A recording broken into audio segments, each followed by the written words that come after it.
27 अक्टूबर पे जब आप आते हैं तो ये लैंड होते हैं और ये श्रीनगर को डिफेंड करते हैं। और नेहरू साहब इसको फिर 1 जनवरी को 48 में इनको ले जाते हैं यूएन। अगेन यूएन ये ले जाते हैं अंडर चैप्टर 6। सो समवन मतलब चैप्टर 6 का मसला ये, and this is said by Boutros Boutros Ghali, it was said by Kofi अनान।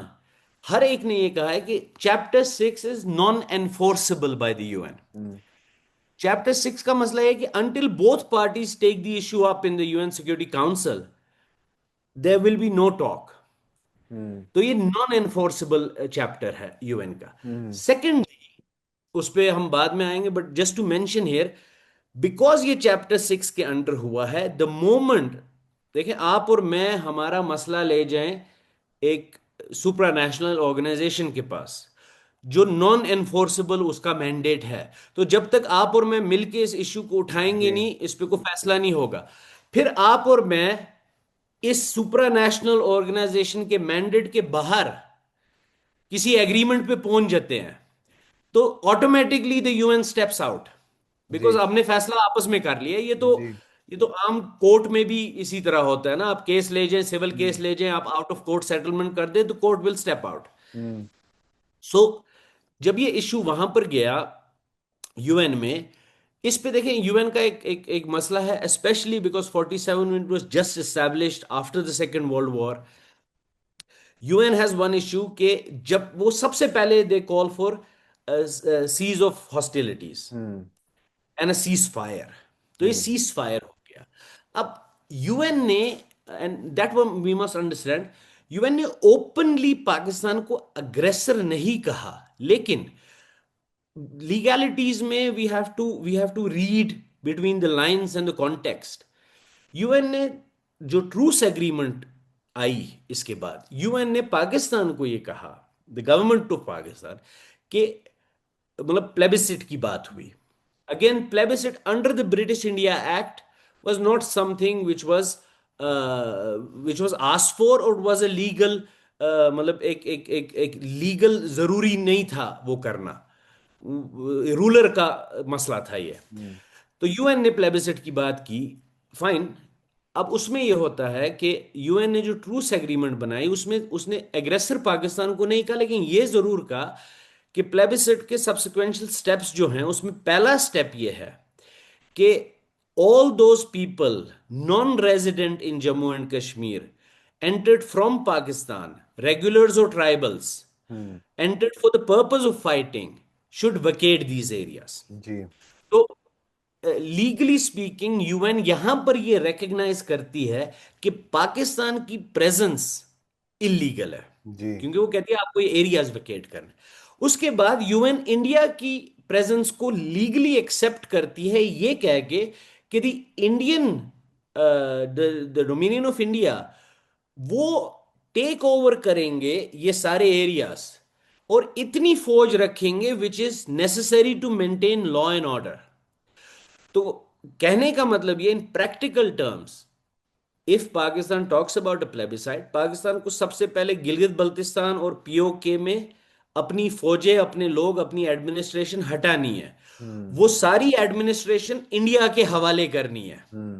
और इंडिया जब वो पूरे एरिया को टेक ओवर करेगा, तो इंडिया में जो यूएन के या अनसिप के जो ऑफिस हैं गिलगित, मुजफ्फराबाद और श्रीनगर में, यहां पर ये कम्युनिकेशन होगी कि India has taken over and is maintaining law and order, and then a plebiscite will take place. अब अगेन प्लेबिसेट जो उस वक्त की बात हुई थी, I think the UN also recognise that this is all happening in a flux.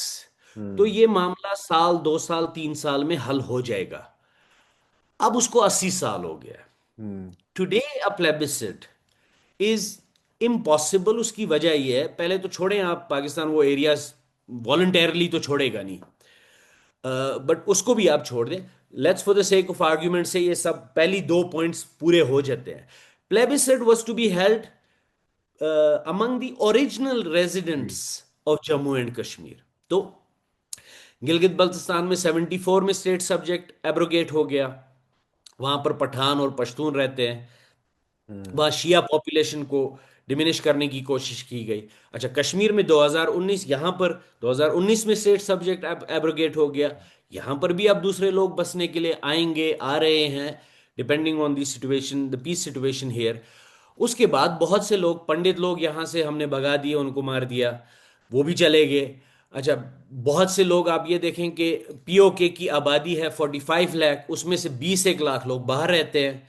उनके बच्चे इंग्लैंड में पैदा हुए हैं, यूरोप में पैदा हुए हैं, उनके पासपोर्ट वहाँ के, उनकी उनकी जो उनका इस एरिया से क्या स्टेक है, वी डोंट नो। इसीलिए पिछली दफा जब पीओके में वो लड़ाई भी हुई थी या वो जुलूस भी हुए थे, वो जो मुहाजिर सीटें थी उस पे इसीलिए बहस होती थी कि भाई ये कराची और इस्लामाबाद में रहते हैं, इनका इस एरिया में कोई स्टेक नहीं है। जी तो प्रैक्टिकली स्पीकिंग आप वो प्लेबिसिट करेंगे कैसे? दूसरा ये है कि हम डिवाइड हुए हुए इतने सालों से। पाकिस्तान ने 49 से गिलगित बल्तिस्तान को इलीगली इंटीग्रेट करने की कोशिश की, एक किस्म का फिफ्थ प्रोविंस बनाया। पीओके को उन्होंने एक कॉलोनी की तरह ट्रीट किया। इंडिया ने, again from the legal basis, India has tried to mainstream Jammu and Kashmir since 47। आज there is no difference between any other state and Jammu and Kashmir. And then Ladakh is, Ladakhi हमसे काफी टाइम से नाखुश थे कश्मीरियों से। तो आज उनकी भी अलग अलग इश्यूज और अलग प्रॉब्लम्स है। And then the third thing is of course कि सिमला एग्रीमेंट जो हुई आफ्टर दी 71 वॉर, जिसमें 94, 93, 95,000 प्रिजनर्स ऑफ वॉर थे, आर्मी के, पाकिस्तानी आर्मी के, उनको छुड़वाया गया। और उसके साथ साथ ये सिमला एग्रीमेंट में ये कहा गया कि जो इशू है जम्मू कश्मीर का, ये एक बायलैटरल इशू है।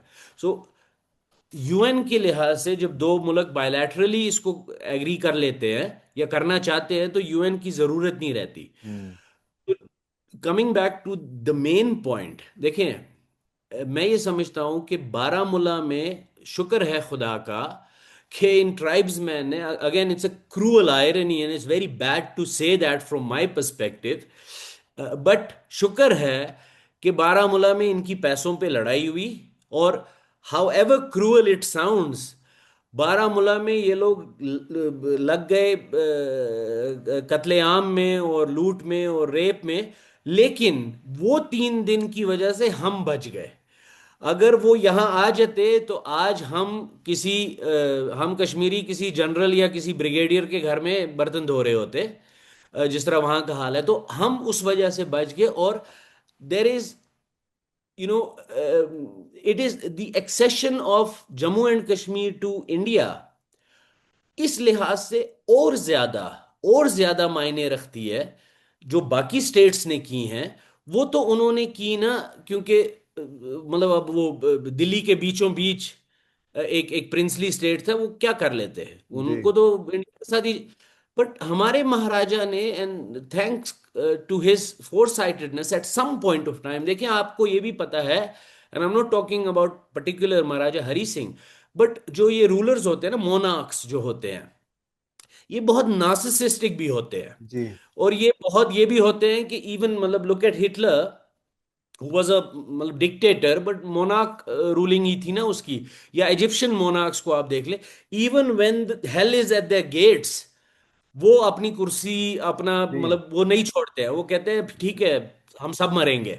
सो far sightedness of our ruler Maharaja Hari Singh, ये कि जब उनको समझ आई कि नहीं भाई, अब मेरा स्टेट, अब यहाँ मेरे लोग मरेंगे, एंड इररेस्पेक्टिव ऑफ मुसलमान, हिंदू, सिख, जी उन्होंने अपनी कुर्सी छोड़ने का फैसला किया। He was not he was not guilty of any narcissistic trait, या कि भाई नहीं मेरा ही वंश आगे चलेगा। जी नहीं, he made the right decision of acceding to India. And that's why the accession of Kashmir to India has even more significance, because Delhi का जो प्रिंसली स्टेट या सल्तनत या जो भी था, उसने ये किसी, मतलब उसने ये तबाही और बर्बादी से बचने के लिए नहीं किया। हमारे महाराजा ने इसलिए किया कि he had, otherwise there was nothing left. जी तो दैट्स व्हाई इंडिया की ये बहुत बड़ी जिम्मेदारी बनती है, बहुत बड़ी जिम्मेदारी बनती है कि वो कश्मीर और कश्मीर के लोगों को ये एहसास दिलाने की कोशिश करें कि हम आपको प्रोटेक्ट कर रहे हैं, हम आपकी जिंदगी, आपकी लाइफ लिबर्टी के प्रोटेक्शन के लिए। The only flaw which we can count on India's part, and that again has to do with history, the great game, so is that India did not, implement its legal title all over Kashmir, hmm. all over J&K, हम्म। आज का Gill, and it could not prevent the further division of J&K। अब आज के ज़माने में nuclear powers और जो war system हो गया, इट्स वेरी डिफिकल्ट। ये जो सारे लोग कहते हैं ना कि हम पीओके ले लेंगे, it's not gonna be a walk in the park, मतलब हम्म। It's very difficult. आज हम्म। के ज़माने में I don't see something like that happening. If it happens, nothing better, because कम से कम हमारा स्टेट यूनाइट हो जाएगा। बट आज के ज़माने में we also need to go by geopolitical realities. But हाँ, इंडिया की ये एक फ्लॉ है कि हमारे महाराजा ने पूरे का पूरा स्टेट इंडिया के हवाले किया, और इंडिया पे ये रिस्पॉन्सिबिलिटी आयद की कि India life liberty and property को डिफेंड करे। And to this day India has succeeded in some parts. In Gilgit Baltistan and POK, it has failed miserably. Because वो भी इंडियन सिटीजन्स है, वो भी आपकी जिम्मेदारी थी। शाकसाम वैली जो पाकिस्तान ने चाइना को दे दिया, उसको रोकना भी आपकी जिम्मेदारी थी। हम्म। अक्साई चीन को प्रोटेक्ट करना भी आपकी जिम्मेदारी थी। तो स्टेट की रिस्पॉन्सिबिलिटी ये बनती है। So at the end of the day ये एक फ्लॉ इंडिया का रहा है। और बट उसकी वजह ये है कि देखिए, जो ये टेम्पलेट था, ये टेम्पलेट जो था, और इसीलिए मैं यहां पर बोलना चाहता था कि इलियास खान साहब, and that explains why India has also failed in his responsibility on the long term. Ilyas Khan है बीबीसी न्यूज के पाकिस्तानी जर्नलिस्ट हैं, and this is what he says, and it's very important to read this out. Is the invasion not only traumatized a previously well settled and peaceful Kashmiri society, it also set a disastrous pattern for India Pakistan relations. Major General Akbar Khan, an army officer who is widely believed to have played a pivotal role in starting the invasion, emerged as the architect of the philosophy of armed insurrection by aiding non state actors as state proxies. And this is written by Major retired Aga Humayun Amin in his book, The 1947-48 Kashmir War, The War of Lost Opportunities. And the most important part is that template, and this is what he writes. Pakistan repeated this strategy in Kashmir in 65, during the insurgency starting from 1988, as well as in the Kargil War. It also used non state actors in Afghanistan. But instead of liberating Kashmir or taming Afghanistan, it has led to the weakening of political processes and has militarized society not only in Kashmir and Afghanistan but also in India and Pakistan. तो ये template जो 47 की थी, this has been reused all the time. 65 में, even in 71, जो रजाकार बने थे बांग्लादेश में, बांग्लादेश। यहाँ पर यूज हुई। देन कश्मीर में इंसर्जेंसी जो 88 में 89 में स्टार्ट हुई, and then also in the Kargil war में भी यही चीज हुई। And even today it is been used at the same level, that same template. Non state actors backed by state proxies इस्तेमाल होते हैं, प्लॉजिबल डिनाइबिलिटी मिलती है, हम्म। बट तखरीबकारी लगी रहती है इंडिया और पाकिस्तान के बीच में।